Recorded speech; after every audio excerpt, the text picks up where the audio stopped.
Bon après-midi, mesdames, messieurs. Ici Julie Drolet. Bienvenue à Ici RDI. Alors, on va revenir tout de suite là, sur ces experts qui se sont réunis à Plaster Rock au Nouveau-Brunswick, qui ont recours à on appelle ça une explosion contrôlée, du brûlage dirigé pour tenter de mettre fin à l'incendie qui a commencé mardi soir lors du déraillement d'un train qui transportait des matières dangereuses, du pétrole, du butane, entre autres. Ricky Landry est sur place, justement. Alors, Ricky, expliquez-nous justement là, ce qu'on est en train de faire. On le voit d'ailleurs, c'est un gros panache de fumée là, qui a commencé depuis cette intervention. Ben oui, exactement. Ça fait peut-être 10 ou 15 minutes. Donc, des experts embauchés par le Canadien national ont décidé de provoquer une explosion contrôlée dans un des 3 wagons qui se trouvent toujours sur les rails.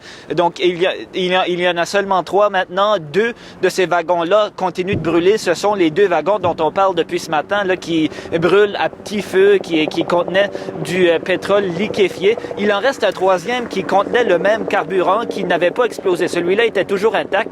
Pour sécuriser la scène, on a décidé de provoquer une explosion dans le 3e. C'est-à-dire qu'avec des explosifs, on a voulu faire un petit trou dans le wagon pour permettre au gaz de s'échapper rapidement et de brûler rapidement pour sécuriser toute la scène, pour qu'on puisse retirer les 3 derniers wagons pour permettre aux citoyens, aux 150 résidents de Plaster Rock qui ont été évacués, de rentrer à la maison plus vite. Parce que sinon, il fallait attendre que tout brûle à petit feu. Ça allait prendre trop de temps. Donc, on a voulu en finir dans 1 heure. Tout devrait brûler d'ici 1 heure. Donc, pour permettre aux wagons par la suite de refroidir.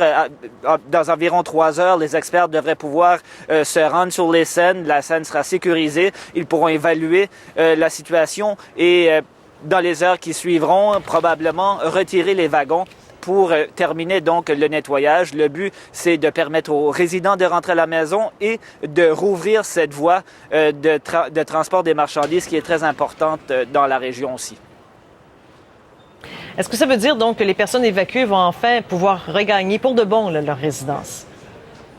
Ben ça, on ne le sait toujours pas, hein, parce que les autorités ont rencontré les résidents en milieu d'après-midi.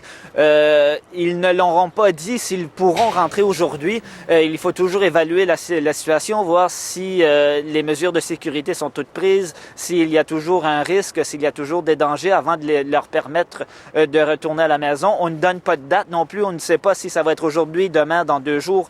On n'en a aucune idée, vraiment. Ce qu'on nous dit, par contre, c'est l'explosion provoquée aujourd'hui, c'est pour leur permettre de rentrer à la maison plus vite, mais sans mettre de délai. Merci beaucoup, Ricky. Au revoir. Les vaccins